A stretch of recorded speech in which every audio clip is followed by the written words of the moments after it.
ئەم ژیانە هۆکاری چوونە دۆزەخ و چوونە بەهەشتمانە. ئەگەر ئینسان لە ژیانی دنیاە ئیسلاحی حاڵی نەبێ دڵنیا بە بەهەشت بە چاو نابینێت. ئێمە بە بەردەوام لە وتارەکان لە ناو مەجلیسەکان بۆ تەرغیب بۆی ئینسان ڕەغبەتی هەبێ لە بەهەشت و ڕەهبەتی هەبێ لە دۆڕان لە دنیا ئەڵێن دنیا قیمەتی نییە. نەخێر خۆشەویستان، دنیا کێڵگەی قیامەتە.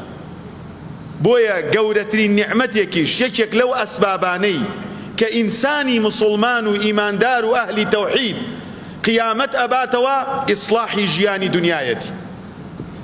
ئەگەر ئینسانی مسلمان لە ژیانی دنیاە ئیسلاحی حاڵی خۆی نەکرد بەرەو جەهەنم ئەنا پەروەردگار هەموو لایەکمان بپارێزێت.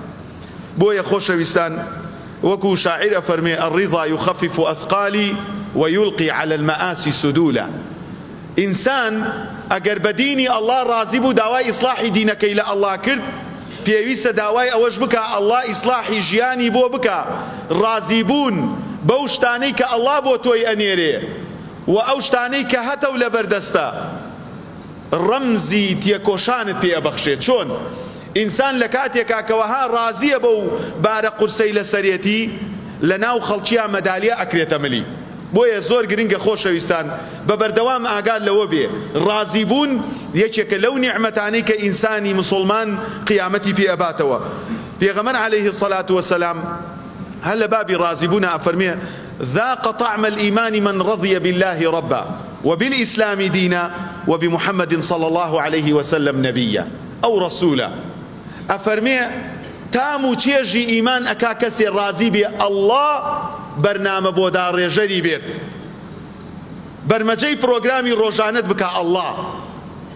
یعنی ئەگەر هەر کەسێک ڕازی نەبوو بێ ئەڵڵا پەروەردگاری بێ و پێغەمبەر صلی الله عليه وسلم پێشەوا و دەمسپی بێت کە شوێنی بکەوێ و ئیسلام پەیڕە و پرۆگرامی بێ ڕازی نەبووە لەوەی ژیانی دنیای ئەو مەعیشەتەی هەیەتی هۆکاری بردنەوەی قیامەت بێ. چکۆ مەگەر هەر کەسێ لە ئێمە لە بەیانان و لە ئێوارانە لە زیکرەکانمان ئەیخوێنین پێویستە داوا لە ئەڵڵا بکەین بڵێن ئێمە پێویستمان بەوەیە تام و چێژی ئیمانەکەمان بکەین بە خۆشگوزەرانی دنیامان بەوەی ڕازین تۆ پەروەردگار و پەرستراوی حەقمان بی. داوات لێ بکەین لە خۆشی و ناخۆشیەکانمانە ئەوەی تۆ پێت باش بێ بیکەین و ئەوەی تۆ پێت خراو بێ نەیکەین و ڕازی بین بەوەی کە پێغەمبەر عەلەیهی الصەلاة وەسەلام پێشەوامان بێ، مامۆستامان بێ، ڕێگە نیشاندەرمان بێ و ئاینەکەی هۆکاری خۆشگوزەرانی دنیامان بێ. بۆیە هەر کەسێک برایان خۆشەویستان لە ئێستا بەدوا بیر بکەرەوە هەر کەسێک ڕازی نەبێ بەم سێ مەرتەبەیە تامی خۆشی نەکردووە لە ئیمانەکەیە.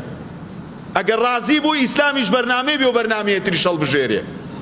ئەگەر ڕازی بوو پێغەمبەر عەلەیهی الصەلاة وەسەلام شەفاعەتی بۆ بکا و خۆشەویستی یەکێتر بداتە سەر ئەوە.